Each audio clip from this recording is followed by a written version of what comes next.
name is Penelope Chatterton. Welcome to Awaken the Dream. My friends, I have a guest coming back. His name is Reverend John Sullivan. He is a spiritualist, and he's coming to explain the investigation that spiritualists can do and how phenomena works, of which I am not in that ballpark, so that's why I'm excited to have John help me and help you understand how spirit works. Welcome back. Thank you, Penelope. Oh, you probably have lots of ways to go about this, or no?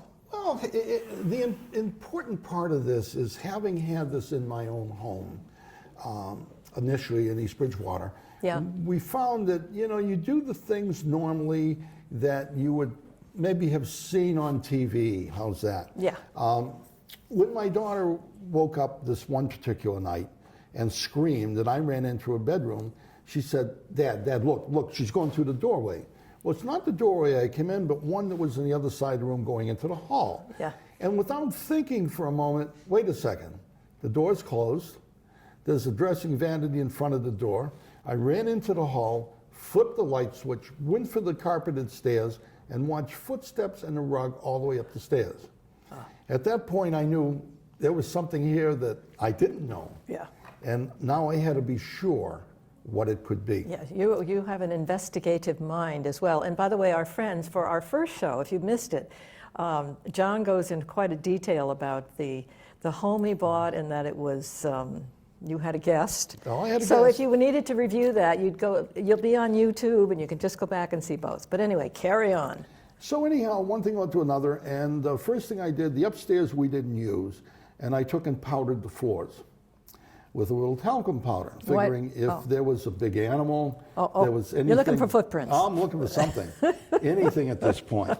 Second thing, I took some threads and I put it across the door and taped them on both sides, so that if you walked there and they were your level above where you would step, you would knock the things off. Oh. After weeks, nothing had been moved. So at this point in time, we knew that it had to be some kind of extra sensory happening here. Yeah. So this is what really sparked the investigative process. That got you going. They got me going. And one of the things that I find with investigations, you want to go there without a closed mind. Yeah. You don't want to make sure that you think, oh, there is definitely ghost here, okay? Yeah, okay, that makes sense. You see too many movies, you see demonic ghosts in Hollywood, and in all the investigation, I have never found any type of demonic being. You attract to yourself what you are. Like attracts like. Yeah. And consequently, the ones you call demonic or etc., they're just people, just like you and I without a body, who haven't realized yet they need to find the way to the light, okay? There's no heaven or hell, there's an afterlife, and we all go there.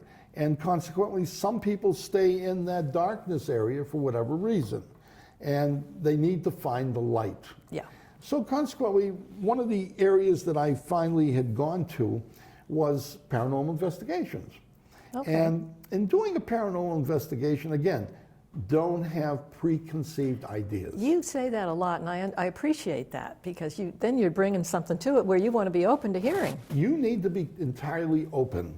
Okay. Dr. Ian Stevenson was one who investigated past lives and things like this, and he would give you all the facts, but not draw the conclusion. Okay.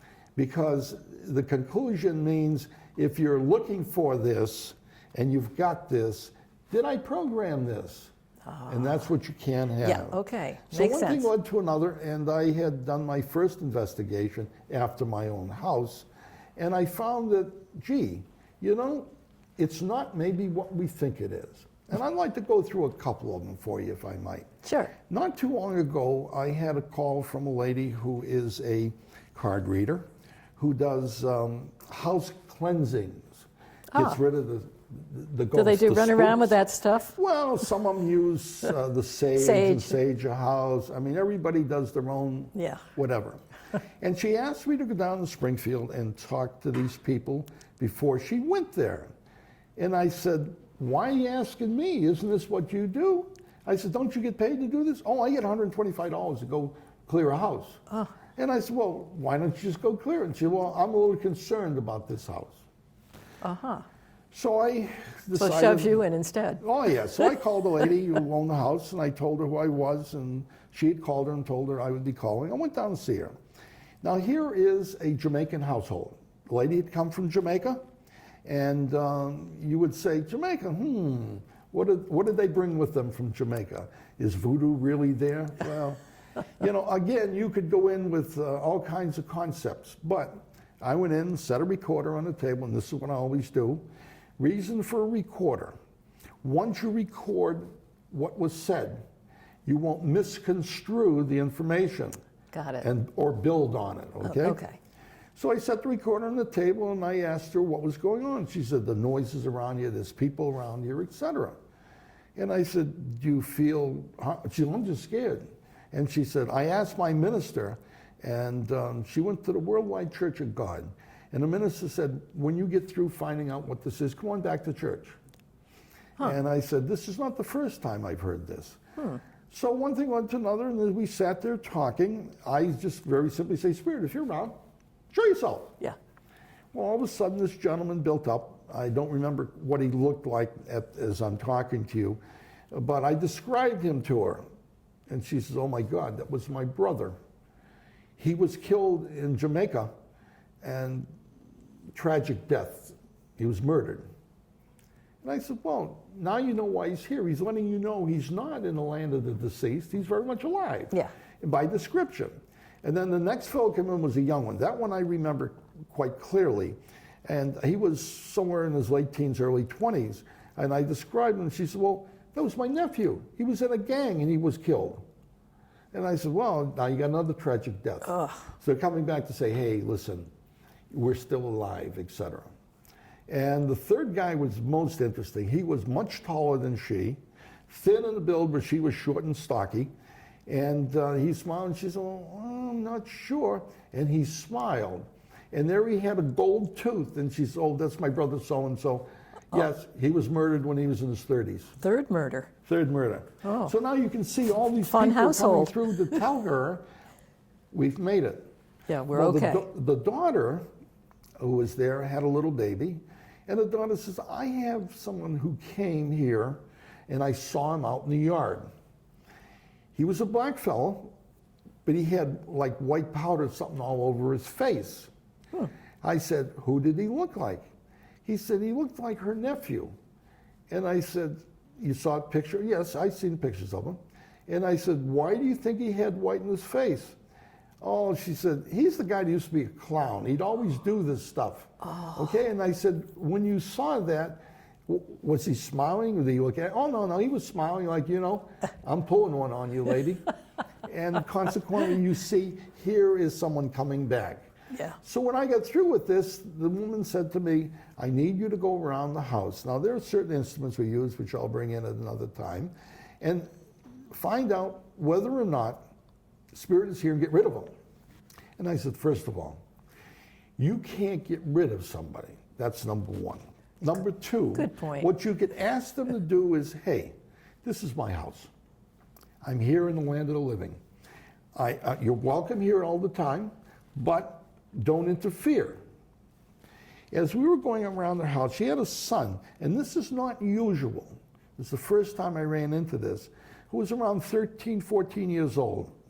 The energy that these people were using came from this boy. In other words, it's our energy that makes them appear. Interesting. And as we were talking later, she said, oh yeah, he's just like an excitable kid. And I said, well, it's his energy this happened. Yeah. And when I looked at the kid, and he says, you're looking at me. And I said, yeah. I said, you know why? He says, yeah. He says, because you think I'm doing it. So at this point in time, whether he was aware or not, that's where the energy was coming from. So I didn't find any detrimental spirit, whatever the case may be. Good. So you look at this situation and you say, how can I cleanse someplace that's not something that I can actually do? Yeah. Our cleansing of it's all in our head. Yeah. It has nothing to do Good point. with this whatsoever. Yeah. I went down to Connecticut one time, and this woman was referred to me by somebody in Farmington. And I met them, and we went to the house that they were building. Now this house was worth well over $1 million, okay, well up there. Nice neighborhood. And they had not ever moved into it because they were afraid. Huh. It seems that every contractor who went to work there, after about a month, the contractor and his crew were getting jittery and wouldn't do their work or whatever the case may be. And she couldn't figure out what the problem was. So one thing led to another, and I went in the house, I got out my equipment, etc., and one of them is an EF meter, electromagnetic force. Oh. And we went down the cellar, and she said she had had someone in there who, quote, saged the house or whatever. Okay. And I said, okay, that's wonderful. And she said, and by the way, don't ever go over there in that place. And I said, where? And she pointed me over towards the wall area where near the water meter was. And I went over there. She said, no, don't stand in there. She said, they'll get you. Oh, no. And I stood in a circle and I said, beam me up, Scotty. And she was horrified. And I said, there's nothing to worry about. Yeah. Okay? Yeah. So as I started going around with the EFF meter, I ended up over near the electrical box. And it's sounding off like crazy. Followed it straight down the cellar, right underneath the wiring that went upstairs. Great. Sounding off like crazy. And I said, you have an electrical problem. I would bet you money this house is not grounded. Well, they've got it grounded to the water meter. And I said, they do, and there's a plastic pipe going outside. So plastic pipe does not ground anything, okay? No. Take the line, put it outside, put them in the ground, a couple ground rods, this will go away. Well, the husband at this time had come and he said to me, well, that doesn't account for the flashlight. And I said, what flashlight? So we go up to the second floor, beautiful winding staircase, beautiful home. And I would say well in excess of $1 million. Yeah, I bet it was gorgeous. So we go upstairs to the second floor and he says, I put a flashlight down here on the floor. And I said, okay. And he said, I walked around and the flashlight kept coming on and off. Let's look at the situation for a moment. How do you turn on that flashlight? Was it a switch? No, you turn the end of the flashlight. Yeah. And I said, so as you're walking around, okay, you're bouncing at the floor and it's going off and on. Yeah. And he said, well, I had the major contractor's light on and that went off. And I said, if it's anything like today, look at the cords on the floor here. Yeah. Look at the cords running down the hall. What's it take to knock a cord off? And at this point in time, you say to yourself, there's nothing here Yeah. that we're worried about. Yeah. Talk about perception. Oh, perception.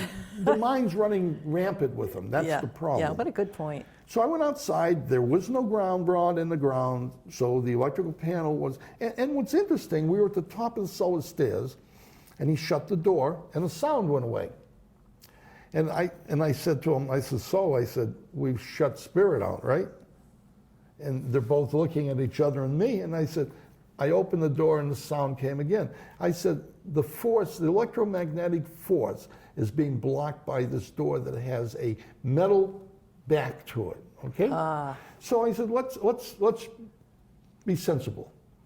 Move in, enjoy your house. Yeah. And I said, by the way, ma'am, I said, you have a problem in this section of your body, do you not? And she says, I do.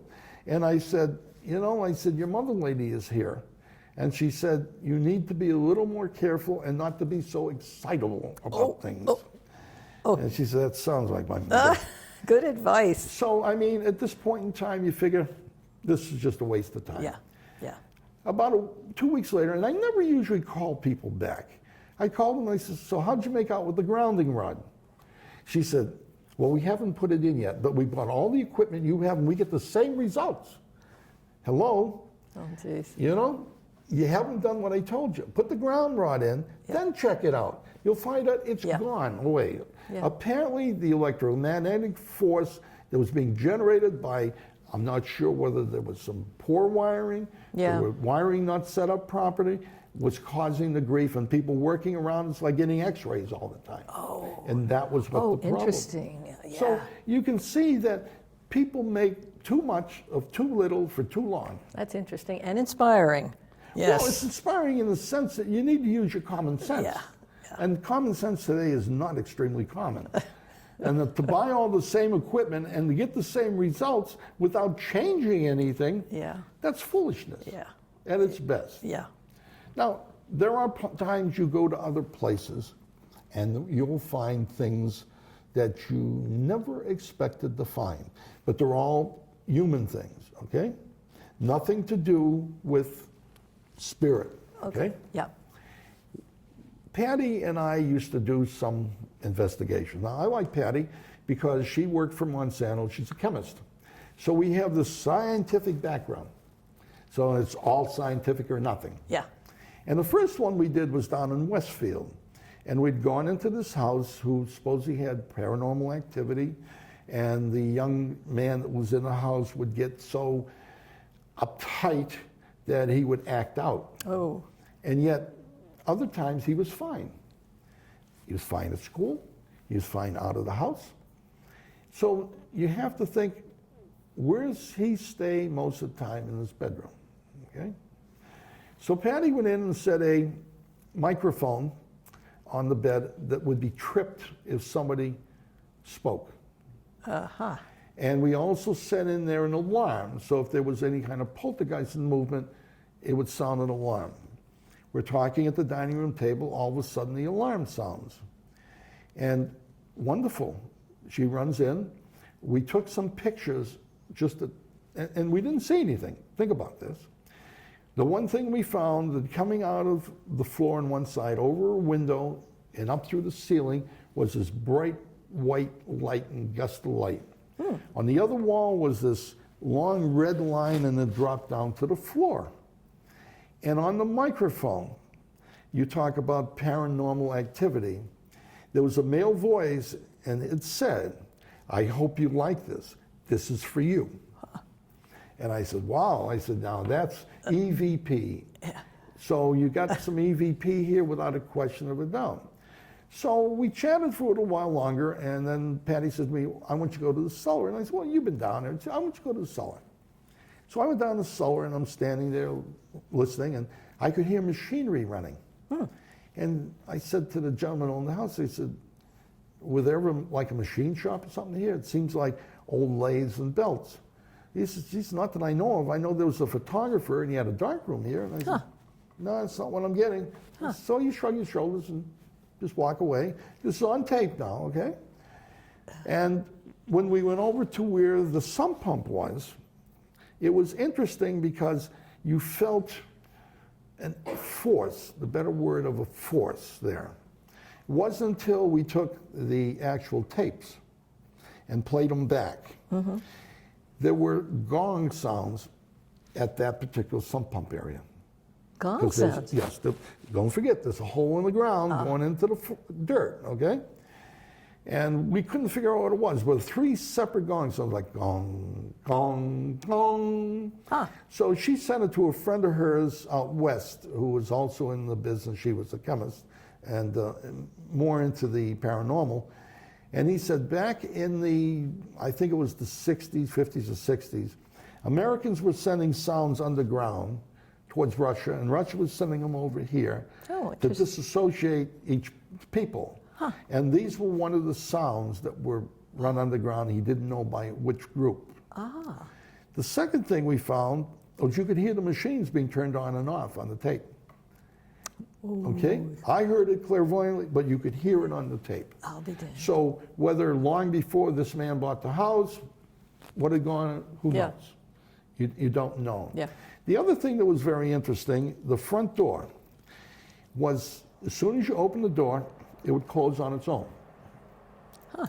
So your first thought, gee, maybe this is spirit doing this. Or maybe the door's out of alignment. Okay? So the second time we went back, I brought my 4-foot tape, my 4-foot level rather. And I took the level and I put it up against the door. Everything was perfectly plumb. Everything. So we opened windows on the other end of the house thinking maybe there's some kind of force here, negative force, pulling the thing through. And the door still closed. So we still never figured out why that door always closed on its own. Unless there was a spirit there, and it was like my grandmother. was always say to me, shut the door. Oh, funny. And if you have somebody hanging around who's very, how should we say it, has got these little quirks, okay, they would make sure the door was shut. Oh. And I mean, I can remember my grandmother continually, "Sara la porta," shut the door. Oh. And it was interesting because here's the door that shuts on its own. It shuts on its own. So we have things here that we worried about. What was actually happening to the boy was in the bedroom where all this energy was coming through the floor. Yeah.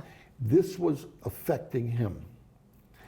Our third time back, we met the fellow who used to room there before this lady brought her brother to live with him after the mom's death. And he said, I could never sleep in the bedroom. Huh. He said, I always came out and slept on the couch. Did he know why? He said, I always felt uncomfortable. I always felt like something's pounding on my head.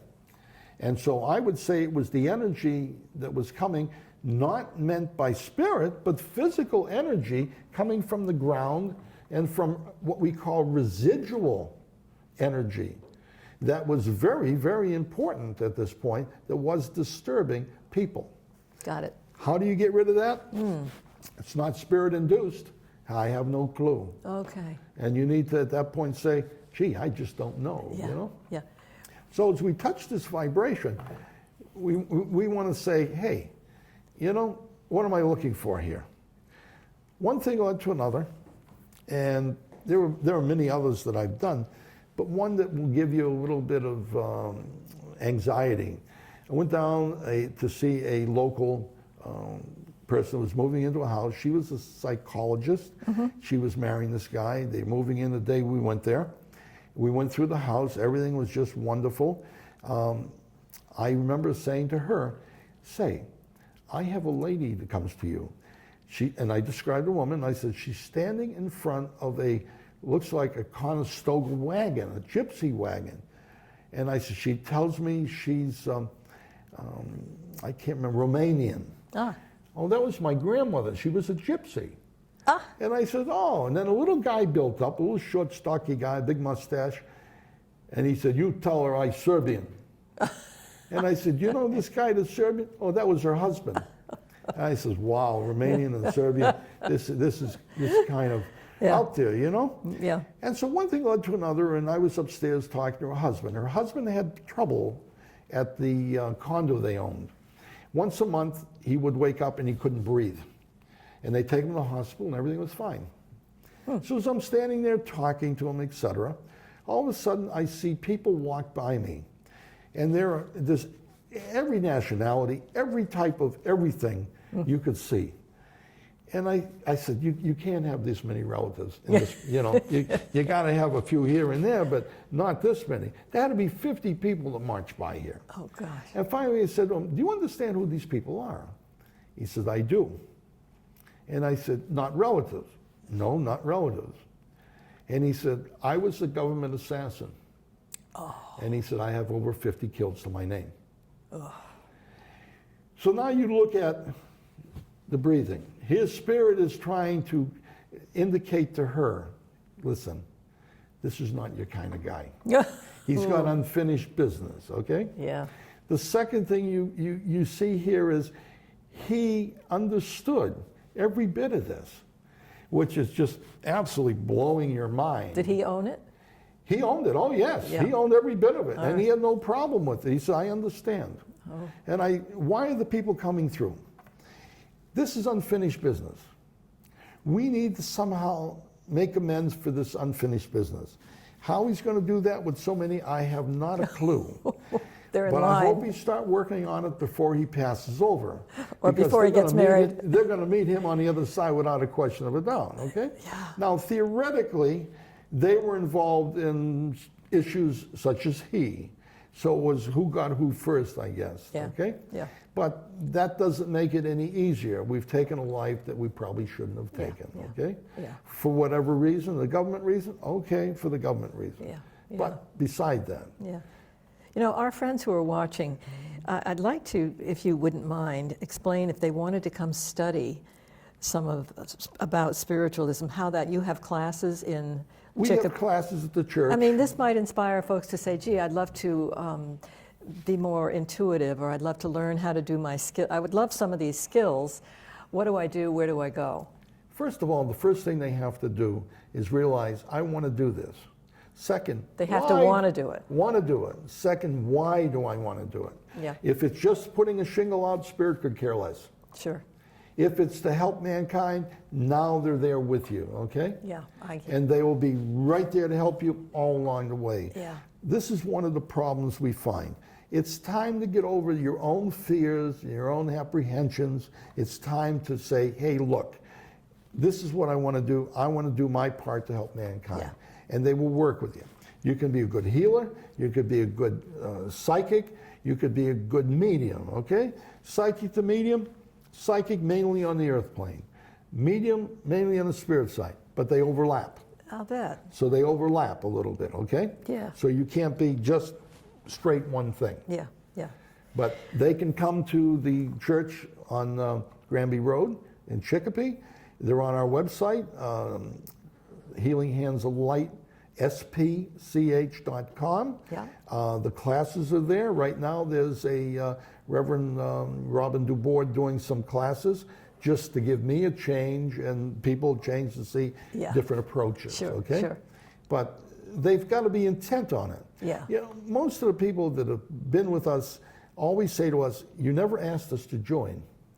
Yeah. And we don't. Yeah. If you want to come to church, come for 6 months, enjoy the service, get to know what we're about, understand this is part of something you want. Sure. Then if you'd like, approach us and find it. You have to do some classes. You need to know what to do. Yeah. You need to know how to use the healing. Yeah. You don't go searching all over the body. Shoulders and above is fine. Use your intent. Yeah. And I think that's the biggest problem with people. Intent. Is it an intent to do the work? Is it intent to do it because I want to make money? Yeah. This is the whole issue in a nutshell. Yeah. Okay? Yeah. But I will say one thing the Spirit once said to me in one of the trumpet seances. When I was concerned, having moved up here to the country, and I'm in the cabinet business, furniture restoration, and one of the ladies said to me that came up to visit, you're going to die here, there's no business. And you know, I never thought about that. Yeah. And I started to worry. And I went to a seance, trumpet seance, my friend, the trumpet levitated. One of my guys came over, a chemist, and he said to me, why are you always worried? Haven't we always told you, as you work with the spiritual side of life, you'll always have what you need? Yeah. And so you have to realize it's not just promoting who you are, okay? Yeah. It's promoting what this is all about, that people can be helped. Healings take place. Can you heal everybody? Absolutely not. No. Okay? It's not up to you to make a decision, because in making the decision, you're playing the creator, whatever that creative source may be. Yeah. You need to do your part. And consequently, in doing your part, doing what you do best. Yeah. Now, there are folks out there who hang up shingles and have maybe an intention of just money. Yes. I mean, we have a world with everything's out there. Absolutely. And I'm not sure I understand it all, but it's people pushing at you, saying you got to have this, you got to do this. Yes. It's what we're Yes. exposed to. And you can't pay anybody to make you a good healer or medium. No. This has to be something well you said. desire. Yeah. And you'll do. Do you Yeah. understand? Yeah. Yeah. Okay? Yep. Yeah. Oh, we're down to a minute? Yes, we Oh are. my gosh. All right. Healing Hands of Light, whatever those SP. CH. Boy, this went fast. .com.